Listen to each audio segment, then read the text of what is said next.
ఇది మాత్రం కమిషన్ల మీద కమిషన్లు దొబ్బుద్ది, మనల్ని మాత్రం సైడ్ బిజినెస్ కూడా చేసుకొనివట్లా. ఎంత దొబ్బిద్దక్క అది? ఏమో ఎవరికి తెలుసు. సరోజ గారు,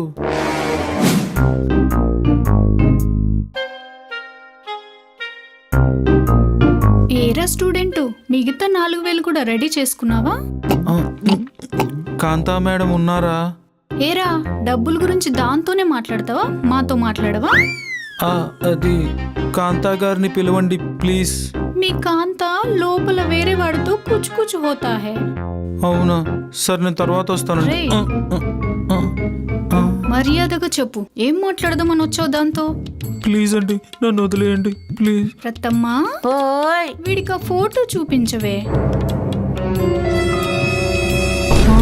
మీతో పాటు ఉన్న ఫోటో ఎందుకు తీశారు? Bachelor boy in brothel house అని ఫేస్బుక్లో, ఇన్స్టాగ్రామ్లో నిన్ను ట్యాగ్ చేసి నీ ఫోటోని పోస్ట్ చేస్తా. దెబ్బకి నీ ప్రొఫైల్లో ఉన్న నీ క్లాస్మేట్స్ మొత్తం చూస్తారు. ఏంటండి మీరు? ఆవిడ ఇంట్లో చూపిస్తానని బెదిరిస్తుంది, మీరేం క్లాస్లో చూపిస్తానని బెదిరిస్తారు. అది నిన్ను బెదిరించిందా? మగాడంటే మట్టిబొమ్మ అనుకుంటున్నారా? ఓ తెగ బెదిరిస్తున్నారు ఈ మధ్య మీ ఆడోళ్ళు. ఓయమ్మా, వీడు సౌండ్ పెంచుతున్నాడే. ఆ ఫోన్ ఇట్టి పోస్ట్ చేసేద్దాం. మేడం మేడం ప్లీజ్ మేడం, మా ఫ్యామిలీ మొత్తం ఫేస్బుక్లో ఉంది. రే లేరా లే. నిన్నేం బెదిరించిందో చెప్పు, అది నిన్నేం చేయకుండా నేను చూసుకుంటా. అది అక్క, ఆ రోజు కాంతా గారు నన్ను వెనక్కి లాగి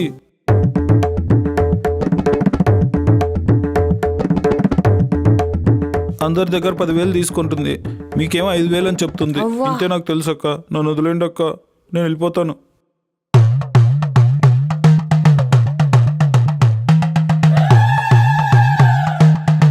$10,000 5,000 మనకు తెలియకుండా దొబ్బి 3,000 మెయింటెనెన్స్ కు దొబ్బి మిగతా 2,000 మనకిస్తుందా?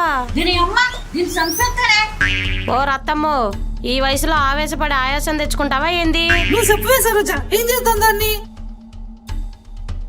మీ అందరికంటే నాకే నొప్పి ఎక్కువగా ఉందే.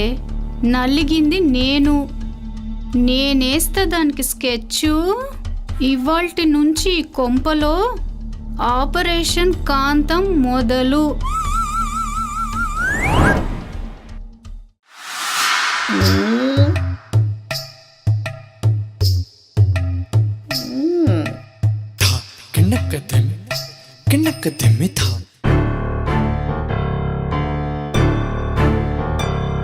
ఏ సరోజా, ఆ ఎస్ఐ గాడు వచ్చాడు, రెడీ అవ్వు. ఏ సరోజా, నీకే చెప్తుంది, రెడీ అవ్వు. నా బేరం చెడగొట్టావు, అందుకే ఇవాల్టి నుంచి ఎవరితో ఫ్రీగా పడుకునేదే లేదు. ఒసేయ్, నాకే ఎదురు చెప్తావా నువ్వు? ఎదురు తిరిగితే ఎలా ఉంటుందో ఇంట్రడక్షన్ ఇస్తున్నా. నీ అమ్మ, చెప్తానే నీ పని.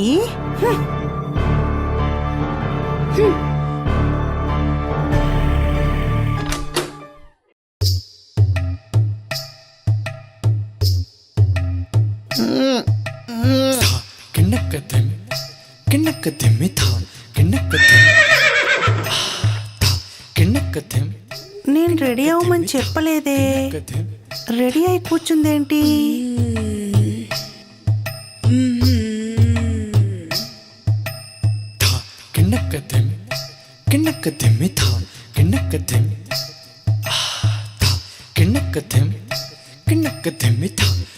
ఎస్ఐ గారు, ఏంటే కాంత కొత్త పిట్ట? అవును ఎస్ఐ గారు. మరి చెప్పలేదేందే? లోపలికి పంపు. అలాగే ఎస్ఐ గారు.